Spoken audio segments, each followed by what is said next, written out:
Question 40. Outrigger scaffolds shall not be used for loading in excess of blank pounds per square foot.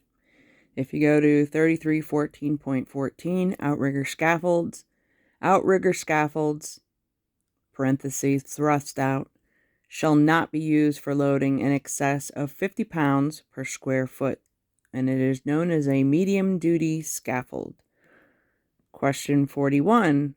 A permit is needed for a supported scaffold that is less than 40 feet in height. The answer is no. If you go to 3314.2 permit, and then go to the exceptions, because normally you're supposed to obtain a permit for such scaffold prior to installation.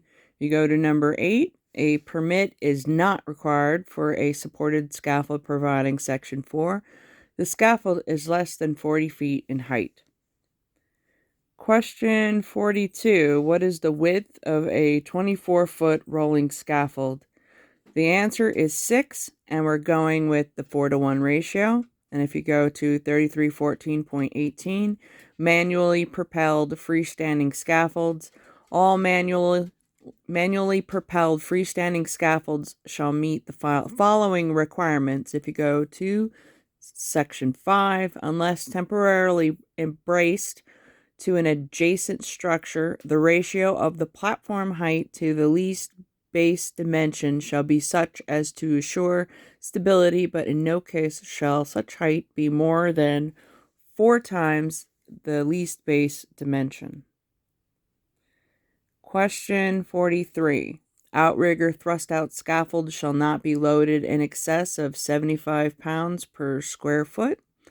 If you go to 3314.3.1, supported scaffolds and outrigger scaffolds, you have supported scaffolds and outrigger scaffolds thrust out shall be designed by a registered design professional.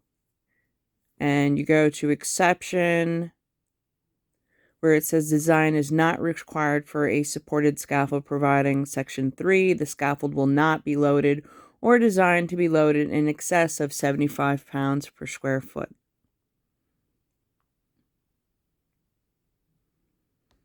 Question 44.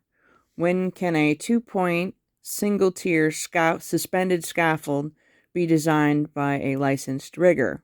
You first go to 3314.3.1, supported scaffolds and outrigger scaffolds, where it says supported scaffolds and outrigger scaffolds shall be designed by a registered design professional.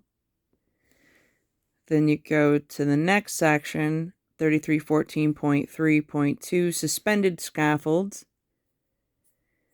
where it says suspended scaffolds should be designed by a registered design professional. The exception number 2, in lieu of a registered design professional, a 2-point single-tier suspended scaffold may be designed by a licensed rigger providing 2.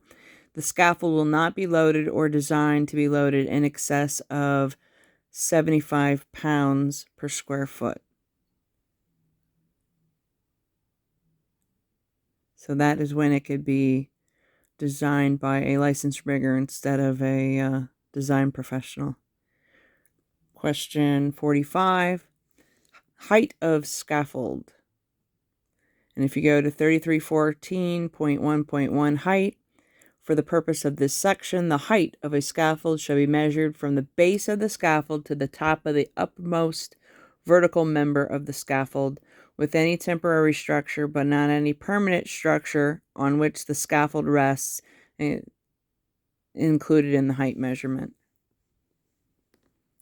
Question 46. Netting made of no less than 18 gauge steel and no more than a 1/2 inch space in the mesh. And if you go to 3314.8.2, debris netting, where required by section 3314.8, the scaffold shall be enclosed with a debris netting consisting of a wire screen comprised of not less than number 18 gauge wire mesh or equivalent synthetic netting that is flame retardant and in accordance with NFPA 701, with openings of the wire or synthetic mesh no larger than 1/2 inch. And of course, the such netting shall be secured to the scaffold and enclose all open sides, ends, and bottom. And I will go to question 47 in the next video.